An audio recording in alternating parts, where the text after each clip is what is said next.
देखो बचपन से ही ना एक कहावत हम लोग सुनते आ रहे हैं, नेकी कर दरिया में डाल। मतलब तुम अच्छा कर रहे हो, बहुत अच्छी बात है, करो, लेकिन रिटर्न में ये मत खोजो कि तुम अच्छा कर रहे हो तो तुमको हाथ खियाई अच्छा का फल अच्छा के रूप में ही मिलेगा। एक अभी छोटे से एग्जाम्पल से बता रही हूँ मैं। हम जब छोटे हुआ करते थे तो गंगा नदी, सोन नदी क्रॉस करते थे। ठीक है, कैसे क्रॉस करते थे? गाड़ी से, ट्रेन से क्रॉस करते थे। तो जब नदी क्रॉस करने लगते थे ना, तो हम लोग 1 रुपया 50 पैसा का सिक्का पानी में फेंकते थे। ये बड़ा ही शुभ माना जाता था। और उस समय जब हम छोटे हुआ करते थे तो 50 पैसा और 1 रुपया का जो सिक्का होता था, बहुत बड़ी चीज़ थी, बहुत बड़ी चीज़ थी। तो हम लोग घर से ही पॉकेट में रख के चलते थे कि जैसे ही नदी आएगा हम लोग डालेंगे। ये सोच के नहीं नदी में पैसा फेंकते थे कि 1 रुपया 2 रुपया का सिक्का फेंक रहे हैं तो बदले में भगवान हमको 10 रुपया 20 रुपया का नोट पकड़ा दे। नहीं, डाल देते थे कि डालना चाहिए, अच्छा होता है, शुभ होता है। यही चीज़ है इस कहावत के पीछे भी कि नेकी कर दरिया में डाल। मतलब आप अच्छाई कर रहे हो, करते रहो, क्योंकि आपकी आत्मा अच्छी है। लेकिन आप बदले में ये मत खोजो कि जिसका लिए आप कर रहे हो, अच्छा कर रहे हो, वो भी आपके साथ उसको उसी रूप में लौटाएगा, नहीं लौटाएगा। क्योंकि हर इंसान की देखो आत्मा अलग होती है।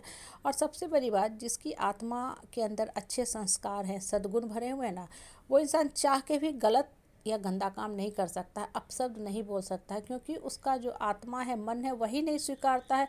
पहले वही रोक देता है कि तुम क्यों इस गंदे के साथ गिरने जा रहे हो, ये तो गंदा है ही, कादो कीचड़ में पड़ा हुआ ही। तुम अपने मन को, अपने आत्मा को, अपने मन के अंदर जो सोच चल रहे हैं उसको क्यों गंदा करो, इससे दूर रहो।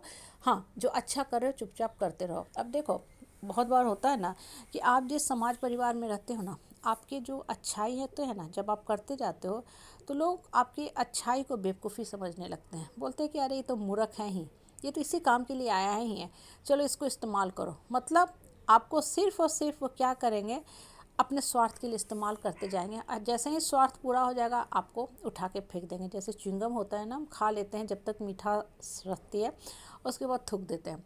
तो यहाँ पे थोड़ा सचेत हो जाओ। अच्छाई होने का मतलब ये नहीं है कि अपने आत्मसम्मान को आप कुचल दो, आत्मसम्मान को एकदम ख़त्म कर दो, उसको लोग ठेस पहुँचाते रहे और आप पत्थर दिल होके रहो कि नहीं कोई बात नहीं, हम तो अच्छे हैं। नहीं, ऐसा बिल्कुल नहीं करना है। अच्छाई का मतलब ये कि होता है कि ठीक है, हम बुरा नहीं करेंगे, लोग मेरे साथ बुरा भी कर रहे हैं तब भी हम उनको उसी भाषा में जवाब नहीं देंगे, लेकिन अपने आत्मसम्मान को मेंटेन करके रखेंगे, सेल्फ रिस्पेक्ट को हमेशा जागृत करके रखेंगे और सही समय पर स्पष्ट शब्दों में, कम शब्दों में खुला जवाब दे देंगे कि अगर आपने अगली बार हमारे साथ छेड़खानी की है, मेरे आत्मसम्मान स्वाभिमान को ठेस पहुंचाई या गलत बात, अपशब्द बात बोला है, मर्यादा को क्रॉस किया है, तो उस समय हम भी नहीं चुप कर बैठेंगे। हम करुणा से, संयम से जीवन चलाने वाले हैं। ठीक है, सामने वाले के मान सम्मान स्वाभिमान की रक्षा की बात करते हैं, साथ के साथ अपने मान सम्मान स्वाभिमान को भी उतना ही इक्वली महत्व देते हैं और शांतिपूर्वक जीना चाहते हैं। लेकिन अगर आपने गलत व्यवहार किया है, अपशब्द बोला है, रिश्ते के दायरे को, अपर लिमिट को क्रॉस किया है, तो फिर हमको भी उसी भाषा में जवाब देना पड़ेगा। मैं कृष्ण नीति पे चलती हूँ। कृष्ण भगवान क्या कहते हैं कि भाई हम तो शांति दूत हैं, सिर्फ 5 गांव मांगने आए हैं, लेकिन चूंकि तुमने मुझे बंदी बनाया, तुमने मुझे बंदी बनाने का कोशिश किया, तो अब मैं तुमको इसका जवाब इसी भाषा में दूंगा, तुमको इसका जवाब खून के ही भाषा में दूंगा। इसलिए युद्ध हुआ ना। कहने का मतलब क्या होता है ना कि बहुत ज़्यादा ना झुको मत। ठीक है, अकर भी मत रखो, लेकिन बहुत ज़्यादा झुको भी मत।